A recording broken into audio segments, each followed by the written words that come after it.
الله وبركاته.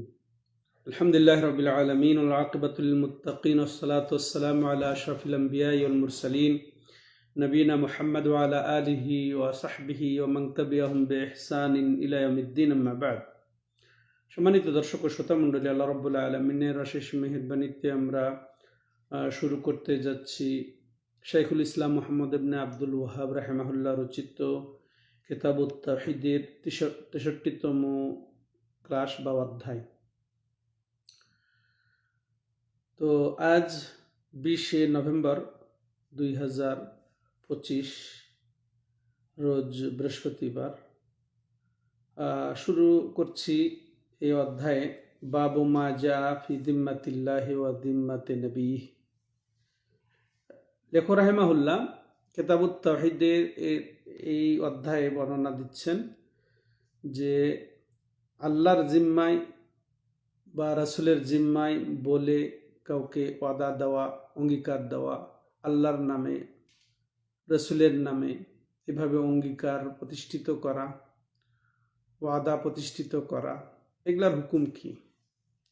তো এগুলা আসলে এটা আল্লাহর সাথে বেয়াদবি। আল্লাহ এই শব্দ চয়নে যে আল্লাহরকে আমি আল্লাহর দোহাই দিয়ে বলছি, আল্লাহর ওয়াস্তে বলছি যে এটা তোমাকে দেব, বা এটা করব, আমাদের মধ্যে এই চুক্তি হলো, আল্লাহর দোহাই বলতেছি, আল্লাহকে সাক্ষী রেখে বলছি, বা এ ধরনের কথা বলা, এটা আসলে আল্লাহর ক্ষেত্রে এবং রাসূলের ক্ষেত্রে এই শব্দ চয়নের অপব্যবহার। কারণ এগুলা আল্লাহকে ছোট বানানো হয়, সাধারণত এগুলা মিস করা হয়, যার কারণে এই ধরনের কথা বলা ঠিক হবে না। এভাবে আল্লাহর অঙ্গীকার দেওয়া মানে এটা অকাট্য, চূড়ান্ত, এর মিস্টেক হওয়া যাবে না। অতএব আল্লাহকে ব্যবহার, রাসূলকে ব্যবহার এই ক্ষেত্রে এই প্রসঙ্গে এটার অপলাপ, এটা ভঙ্গ করা, এটা তাওহীদ পরিপন্থী বিষয়। তো এটা এইভাবে বলে যদি আল্লাহর এটা বলার পরে যদি ভঙ্গ হয় তাহলে এটা তাওহীদের পরিপন্থী, যার কারণে লেখক রাহিমাহুল্লাহ এই অধ্যায় বিষয়টিকে ফুটিয়ে তুলেছেন। তো এই মর্মে তিনি দুটি দলিল উপস্থাপন করেছেন, একটি কোরআনের আয়াত দিয়ে আর একটি হাদিস দিয়ে। তো দলিল হিসেবে লেখক রাহিমাহুল্লাহ যেটা পেশ করেছেন সূরা নাহলের 91 নম্বর আয়াত, ওয়া কাউলিল্লাহি তাআলা ওয়াউফুল আহদিল ওয়া আউফু বিআহদিল্লাহি ইযা আহাদতুম ওয়া লা তানকুদুল আইমানা বা'দা তাওকিদিহা ইলা আখিরিল আয়া। এখানে আল্লাহ রাব্বুল আলামিন বলছেন ওয়াউফু বিআহদিল্লাহ ইযা আহাদতুম, তোমরা যখন অঙ্গীকার করবে তখন অবশ্যই তোমাদের এই অঙ্গীকার পূর্ণ করা ফরজ, ওয়াজিব। আল্লাহর এই হুকুম ওয়াজিব। তো এই জন্য কথায় কথায় অঙ্গীকারের ক্ষেত্রে আল্লাহকে ব্যবহার করা এটা জায়েজ নেই, এটা সাধারণত জায়েজ নেই। এরপরে আল্লাহ কি বলছেন, ওয়ালা তানকুদুল আইমানা বাদা তাওকিদিহা, যখন আল্লাহর নামে তোমরা অঙ্গীকার করলে খবরদার তোমরা এটাকে ভঙ্গ করবে না। আল্লাহর নামে অঙ্গীকার করে কিছু যদি বলো, আল্লাহর নামে চুক্তিবদ্ধ হও, তাহলে খবরদার এটা ভঙ্গ করবে না। প্রথমে যদি তোমরা আল্লাহর নামে চুক্তিবদ্ধ হও, আল্লাহর নামে অঙ্গীকার করো, তাহলে অবশ্যই তোমরা পূর্ণ করবে। এরপরের অংশে কি, খবরদার তোমরা আল্লাহর নামের এই চুক্তিকে, অঙ্গীকারকে যদি আল্লাহর নামে হয় সেটাকে ভঙ্গ করবে না। যেটা চূড়ান্ত করে নিলে এরপরে আর এটা ভঙ্গ করবে না। তাহলে আমরা বুঝলাম যে লেখক রাহিমাহুল্লাহ যে উদ্দেশ্যে তিনি এই অধ্যায় রচনা করেছেন সেই উদ্দেশ্যে দলিলটা স্পষ্ট হয়েছে আশা করছি। তো এখানে আমরা যেটা জানলাম যে অঙ্গীকার চুক্তিনামা, এটা পূর্ণ করা ওয়াজিব। যেমন আউফু বিআহদিল্লাহি ইযা আহাদতুম, আল্লাহর নামে অঙ্গীকার করলে সেটা তোমরা অবশ্যই পূর্ণ করবে, এটা তাহলে ফরজ, এটা জরুরি। তেমনইভাবে এইটা আল্লাহর নামে অঙ্গীকার করলে এটা ভঙ্গ করাটা হারাম, এটাও আমরা জানলাম।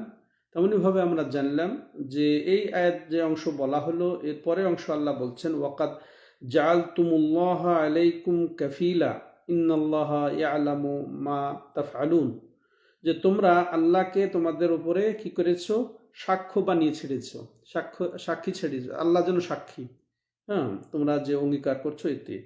আর এক্ষেত্রে তোমরা যা অঙ্গীকার করো আবার ভঙ্গ করো, এক্ষেত্রে আল্লাহ কিন্তু জানেন।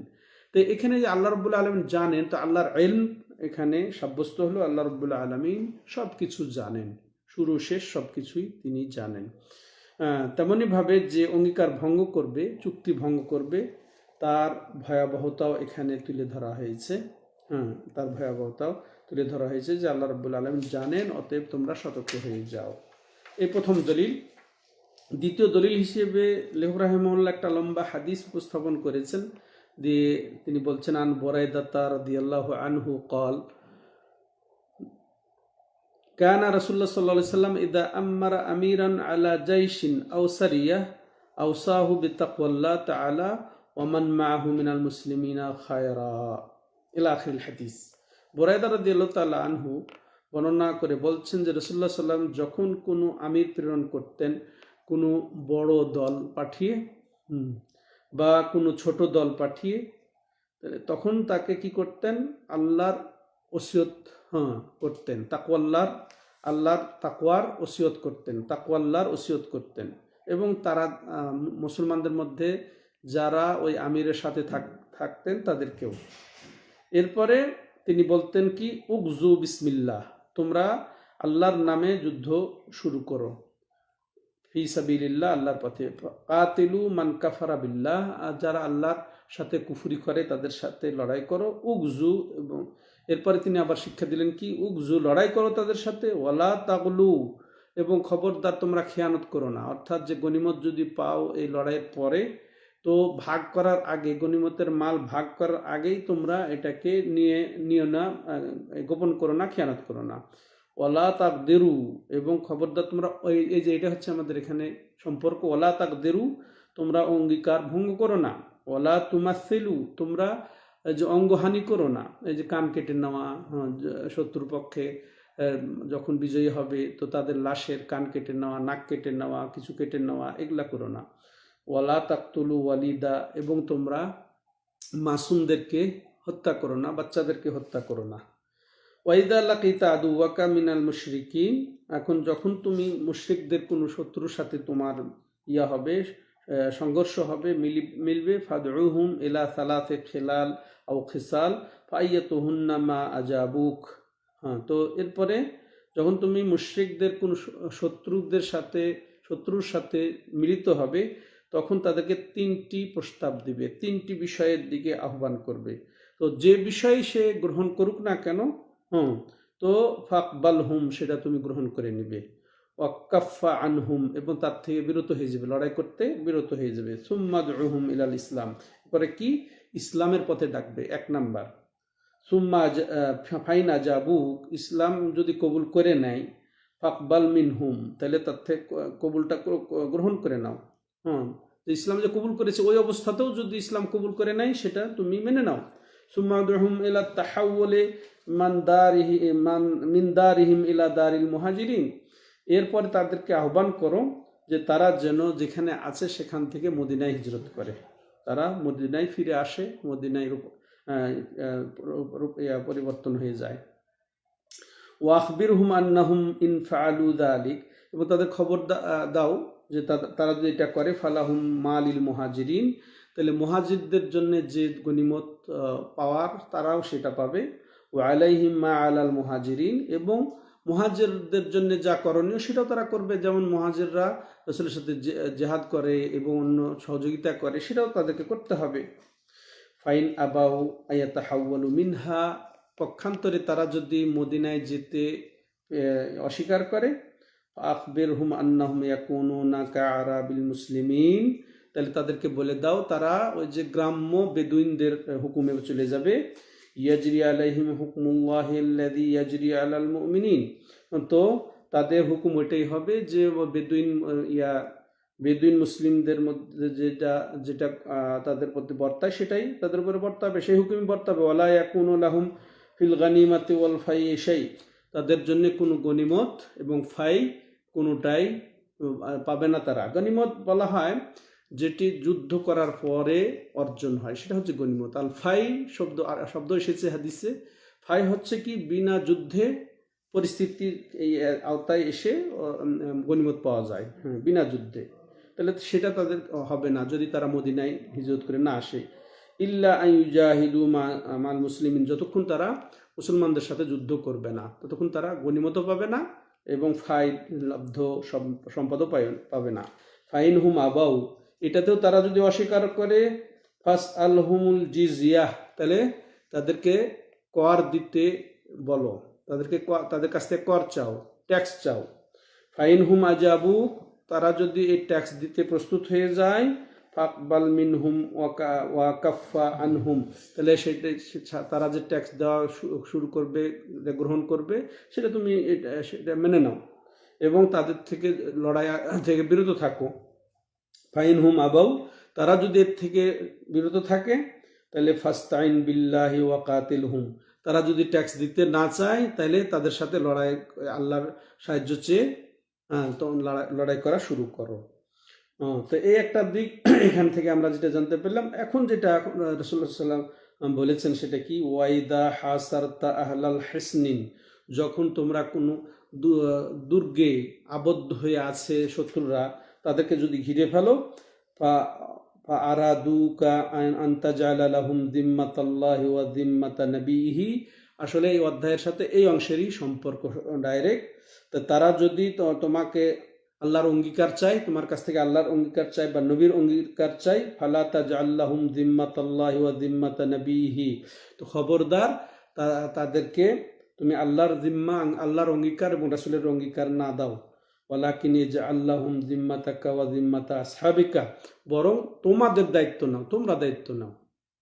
আল্লাহর অঙ্গীকার রাসূলের অঙ্গীকার না দিয়ে তোমরা সেটা অঙ্গীকার দিতে পারো, তোমার সাথীদের অঙ্গীকার দিতে পারো, চুক্তি দিতে পারো, চুক্তিনামা তোমাদের পক্ষ থেকে হবে, আল্লাহর পক্ষ থেকে নয়। ফাইন্নাকুম আন তুখফিরু যিমামাকুম ওয়া যিম্মাতা আসহাবিকুম, আর ফাইন্নাকুম ইন আন তুখফিরু যিমামাকুম, যদি অঙ্গীকার ভঙ্গ হয়ে যায় তোমাদের জিম্মা এবং তোমাদের সাথীদের জিম্মা, আহওয়ানু মিন আন তুখফিরু যিম্মাতাল্লাহি ওয়া যিম্মাতা নবিহি, তাহলে এটা সহজ হবে যে আল্লাহর নামে অঙ্গীকার দিয়ে, রাসূলের নামে অঙ্গীকার দিয়ে এটা ভঙ্গ হয়ে যাওয়ার চেয়ে তোমরা তোমাদের নামে অঙ্গীকার দাও, আর সেটা ভঙ্গ হয়ে গেলে সেটা সহজ হবে।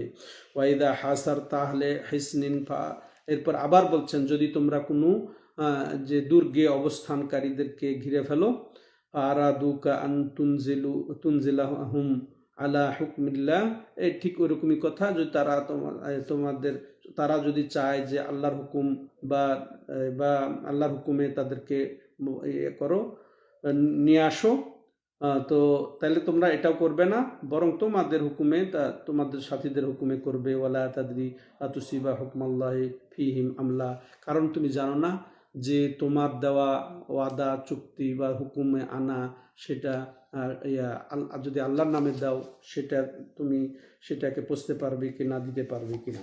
সম্মানিত দর্শক ও শ্রোতা মণ্ডলী, এটা লম্বা হাদিস, তো মূল কথা এখানে যে আল্লাহর নামে অঙ্গীকার না দেওয়া, রাসূলের নামে অঙ্গীকার না দেওয়া চুক্তিবদ্ধ হওয়ার সময়, কারণ এটা ভঙ্গ হয়ে যাওয়ার সম্ভাবনায় থাকে। আর যদি দেওয়া হয় তাহলে অবশ্যই সেই চুক্তি বা সেই অঙ্গীকার অবশ্যই পূর্ণ করতে হবে। তো এই হাদিসে মূলত তিনটি বিষয় দেখলাম, যে রাসূলুল্লাহ সাল্লাল্লাহু আলাইহি ওয়াসাল্লাম আদেশ করেছেন আল্লাহর ভয়ের এবং শরীয়ত মতো চলার, এইভাবে হুকুম দিয়েছেন, আর নিষেধ করেছেন যে অঙ্গীকার যেন ভঙ্গ না হয়, তারপরে গনিমত যেন বন্টনের আগে নিয়ে নেওয়া না হয়, খেয়ানত না করা হয়, তারপরে অঙ্গহানি না করা হয়, তা এগুলা বলে দিয়েছেন। এবং যারা নিরপরাধ নিষ্পাপ তাদেরকে যেন হত্যা না করা হয়। এরপরে যদি শত্রুদের সামনে মুখোমুখি হয় তাহলে তখন কি করতে হবে, তাদেরকে তিনটি বিষয়ের এখতিয়ার দেওয়ার কথা এই হাদিসে পেলাম আমরা। সেটা হচ্ছে কি, ইসলামের দাওয়াত দেওয়া, সেটা কবুল করলে সেটা মেনে নিতে হবে।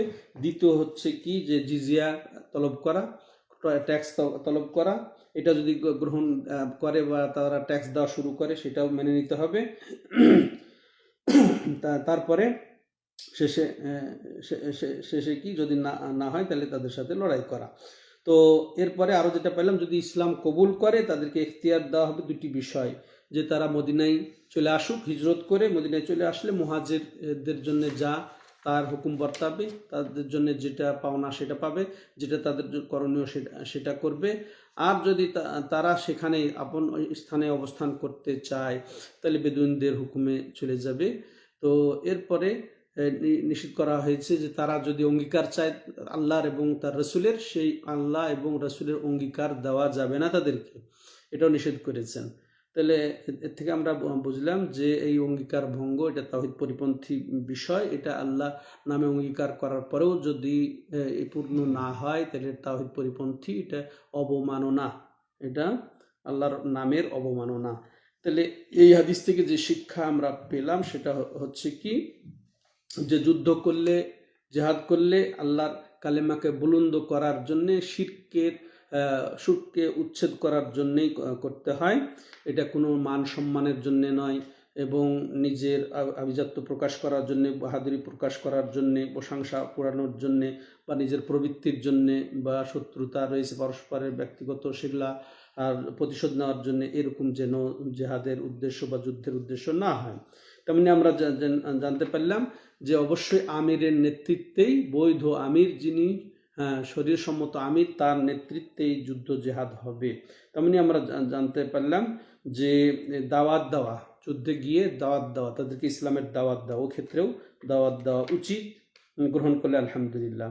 তেমনিভাবে জিজিয়া, ট্যাক্সের প্রস্তাবও দেওয়া উচিত। তেমনিভাবে বাচ্চা নিষ্পাপ এদেরকে হত্যা না করা উচিত সংগ্রামে গেলে। তেমনিভাবে শত্রুপক্ষের বাচ্চাদের, বয়স্কদের, এদের সম্ভ্রমহানি, মানহানি, মেয়েদের এগুলা না করা বা অঙ্গহানি না করা। তেমনিভাবে আল্লাহর যদি আল্লাহর পক্ষ থেকে অঙ্গীকার দেওয়া হয়, নবীর পক্ষ থেকে দেওয়া হয়, তাহলে এটা পালন করা ওয়াজিব। এবং এটার পার্থক্য আছে, আল্লাহর অঙ্গীকার, রাসূলের অঙ্গীকার এবং সাধারণ মুমিন মুসলমানের অঙ্গীকারের পার্থক্য এখানে স্পষ্ট হয়ে গেছে। এই অধ্যায় পর্যন্ত। ইনশাআল্লাহ আমরা পরবর্তী অধ্যায়ের অপেক্ষায় থাকি। হাদা ওয়া সাল্লাল্লাহু আলা নবিনা মুহাম্মদ ওয়া আলা আলিহি ওয়া সাহবিহি আজমাইন। সুবহানাকাল্লাহুম্মা ওয়া বিহামদিকা আশহাদু আল্লা ইলাহা ইল্লা আনতা আস্তাগফিরুকা ওয়া আতুবু ইলাইক। جزاكم الله خيرا. واحد ثاني؟ باب ثاني. تمام. متى بتبدأ الآن؟ আসসালামু আলাইকুম ওয়া রাহমাতুল্লাহি ওয়া বারাকাতুহু। আলহামদুলিল্লাহি ওয়াহদা ওয়াসসালাতু ওয়াসসালামু আলা মান লা নাবিয়্যা বা'দা মা বা'দ। আমরা শুরু করতে যাচ্ছি শেখুল ইসলাম মুহাম্মদ ইবনে আব্দুল ওয়াহ্হাব রাহিমাহুল্লাহ রচিত কিতাবুত তাওহীদের ৬৪তম অধ্যায়। এই অধ্যায়ে লেখক রাহিমাহুল্লাহ বলছেন, বাবু মা জা ফিল ইকসামি আলাল্লাহ। অর্থাৎ তিনি এখানে বুঝাচ্ছেন যে আল্লাহর কসম করে কিছু এইভাবে বলা, অধ্যত্বপূর্ণ, আল্লাহর কসম দিয়ে বলা যে আল্লাহর কসম তোমাকে আল্লাহ মাফ করবেন না, এটাকে ইকসাম বলা হয়েছে। অর্থাৎ আল্লাহর এভাবে হলফ করে, এভাবে শপথ করে, কসম করে বলা যে আল্লাহর কসম তোমাকে আল্লাহ মাফ করবে না, এইটুকুম বলার হুকুম কি? এটা তাওহীদ পরিপূর্ণ, অধ্যত্বপনা। এটা অপব্যবহার, আল্লাহর নামের অপব্যবহার।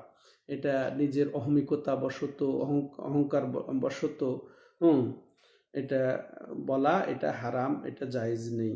এই সম্পর্কে লেখক রাহিমাহুল্লাহ একটি হাদিস এবং কিছু রিওয়ায়াত নিয়ে এসে করেছেন, এটাকে সাব্যস্ত করেছেন। তো লেখক যে হাদিসটি এখানে উপস্থাপন করেছেন সেটা সহিহ মুসলিমে এসেছে। عن جندب بن عبد الله رضي الله عنه قال قال رسول الله صلى الله عليه وسلم قال رجل والله لا يغفر الله لفلان فقال الله عز وجل من ذا الذي يتألب علي أن لا أغفر لفلان إني قد غفرت له وأحبطت عملك رواه مسلم।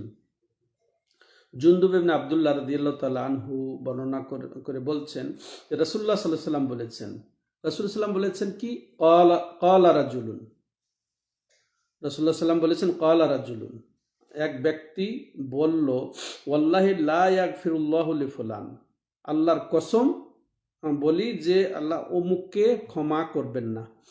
ফাকাল আল্লাহু আযজা ওয়া জাল, এখন এবার এর জবাবে আল্লাহ বলেন কি বা বলেছেন কি, যে মান যাল্লাযী আতাআল্লা আলাইয়া আল্লাহ উগফিরা লিফুলান, কে তাকে এই দিল, কে তাকে এই সুযোগ দিল, এই ধরনের বলবে, সে কসম করবে আমার উপরে যে আমি তাকে ক্ষমা করব না, আমি উমুককে ক্ষমা করব না। কে এরকম তাকে আস্পর্ধা দিল বা কে তাকে কসম করার অধিকার দিল যে আমি তাকে ক্ষমা করব না? মানে এটা কেউ দেয়নি বা এটা সম্ভব নয় যে এরকম কেউ বলবে। এটা তাহলে এটা হচ্ছে দলিল এই অধ্যায়ের ক্ষেত্রে। এই অংশটাই লেহ রাহিমাহুল্লাহ দলিল হিসেবে পেশ করেছেন যে এরকম বলা অসম্ভব, এটা আল্লাহ রাব্বুল আলামিন অপছন্দ করে বলছেন। কে সে তাকে এরকম অধিকার দিল যে কসম করবে আমার উপরে যে আমি তাকে ক্ষমা করব না? দ্বিতীয় অংশ, ইন্নী কাদ গাফারতু লাহু, আমি তাকেই ক্ষমা করলাম, আমি তাকেই ক্ষমা করলাম যার কথা সে বলল যে আল্লাহ তাকে ক্ষমা করবেন, আল্লাহর কসম। তো ওয়া আহবাত্তু আমালাক, আর যে তুমি বললে আমি তোমার আমলকে নষ্ট করে দিলাম। তাহলে কত ভয়াবহ!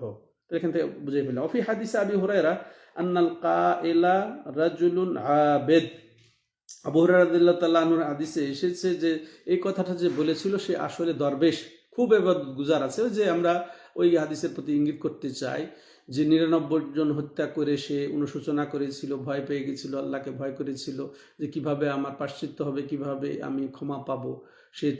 সে উদ্গ্রীব হয়ে গেল। তো দেখে দেওয়া হলো একজন আবেদকে, একজন দরবেশকে। তো দরবেশ যায় বলল যে তুমি 99 জনের হত্যাকারী, এটা অসম্ভব তোমার আর ক্ষমা পাওয়ার। সে ওইরকমই বলেছিল। তো শেষ পর্যন্ত সে তাকে হত্যা করে পুড়িয়ে দিল 100 জন। কিন্তু সে আলেমের কাছে গিয়ে সে অবশ্যই বলল যে তোমার ক্ষমা আছে। তো ওইরকমই বিষয়টা এটা একটা, যে একজন আবেদ আসলে যারা এলেম নাই বরং সে ইবাদত গুজার, আল্লাহকে ভয় করে, ইবাদত বান্দি করে, সেই ধরনের লোকের এই অভাব নাই আমাদের সমাজে যে এইরকম অধ্যত্বপূর্ণ জবাব দেবে বা সেটা আল্লাহর দায়িত্ব নিয়ে সে বলে দেবে আল্লাহ তোমাকে ক্ষমা করবে না, এই এত বড় অপরাধী, তুমি এত অন্যায় করো, তুমি আমার প্রতি জুলুম করছো, তোমাকে আল্লাহ ক্ষমা করবে না, এই ধরনের বলাও ঠিক হবে না। ক্বালা আবু হুরায়রা, তো ওই হাদিসের এতেই আবু হুরায়রা রাদিয়াল্লাহু তাআলা আনহু বলছেন তাকাল্লামা বিকালিমাতিন আও বাকাত দুনিয়াহু ওয়া আখিরাতাহ, তো এই ব্যক্তি এমন কথা বলল যার ফলে সে কি তার দিন এবং দুনিয়া, অর্থাৎ ইহকাল এবং পরকাল উভয়টাই সে নষ্ট করলো। নাসালুল্লাহ সাল্লাম আফিয়া। তাহলে দুটাই হচ্ছে হারামের দলিল। আল্লাহ রাব্বুল আলামিন তাকে হুঁশিয়ারি দিল যে কে তাকে এই অধিকার দিল যে আমার নামে কসম করবে যে আমি তাকে ক্ষমা করব না, এটা নিষিদ্ধ বোঝায়। তেমনইভাবে তার যে মাফ হয়ে তা আল্লাহ তাকেই মাফ করবে এবং তার আমল নামা নষ্ট করে দেবেন, এটা যে হারাম সেটা স্পষ্ট হয়ে গেল। সম্মানিত দর্শক ও শ্রোতা মণ্ডলী, তাহলে এর থেকে আমরা যেটা পেলাম সেটা হচ্ছে কি, যে আল্লাহর নামে এইভাবে কসম দিয়ে বলা যে আল্লাহ তাকে ক্ষমা করবেন না, এইভাবে। তারপরে আল্লাহর ক্ষেত্রে এইরকম জবানের হেফাজত বা উত্তম শব্দ ব্যবহার এটা জরুরি, আমাদের বুঝতে হবে। তারপরে আমাদের এই যে ভাষা বা জবানের ভয়াবহতা, যে এই ধরনের কথা বলে দেওয়া, এটা ভয়াবহতা এখানে প্রমাণ হচ্ছে। তো আল্লাহ রাব্বুল আলামিন আমাদেরকে তৌফিক দান করেন যে আল্লাহর পক্ষ থেকে কোনো কিছু বলা, যেমন আল্লাহর অঙ্গীকারের ব্যাপারে গেল, এরপরে আবার আল্লাহর নামে কসম করে বলে দেওয়া একটা কথা অধ্যত্বপূর্ণভাবে বা নিজেকে বড় মনে করে এইভাবে বলা মোটেও উচিত না, এটা হারাম। এটাই তিনি উল্লেখ করেছেন। আর এটা তৌহিদ পরিপন্থী বিষয়। এই জন্যেই লেহ রাহিমাহুল্লাহ কিতাবুত তাওহীদের এই স্বতন্ত্র অধ্যায় রচনা করে তিনি এটাকে সুসাব্যস্ত করেছেন বিষয়টাকে। আল্লাহ আমাদের জবানের হেফাজত করার তৌফিক দান করেন। আজকে এই পর্যন্তই। হাযা ওয়া সাল্লাল্লাহু আলা নবিয়িনা মুহাম্মদ ওয়া আলা আলিহি ওয়া সাহবিহি আজমাইন। সুবহানাকাল্লাহুম্মা ওয়া বিহামদিকা আশহাদু আল্লা ইলাহা ইল্লা আনতা আস্তাগফিরুকা ওয়া আতুবু ইলাইক।